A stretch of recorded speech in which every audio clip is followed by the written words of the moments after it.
আসসালামু আলাইকুম। কিছু আমার এই ছোট্ট জীবনে কিছু মানুষকে দেখেছি এমন, যে মানুষগুলো স্বার্থ ছাড়া এক পাও হাঁটে না। যার কাছে কোনো স্বার্থ নাই, কোনো কিছু নাই, সে তাদের কাছে তুচ্ছ, মানে খুবই ছোট, কণার থেকেও কোনো কিছু, পিঁপড়ার থেকেও ছোট। তাকে পারলে সবাই মিলে ডোলে পিষে মারে। তার কোনো গুরুত্ব নাই, তার কোনো কোনো কিছু নাই। এমনও মানুষ দেখেছি।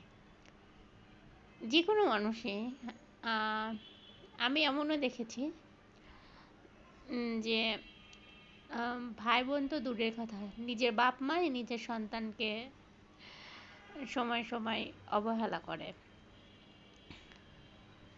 কারণ ওই যে তার কাছে স্বার্থ নাই। আর স্বার্থ না থাকলে একটা সময় তার স্বামীও তাকে ভালোবাসবে না। এটাই হচ্ছে এই পৃথিবীর চরম তো সত্য কথা। যখন আপনি স্বামীর জন্য কিছু আনতে পারবেন, তখন আপনাকে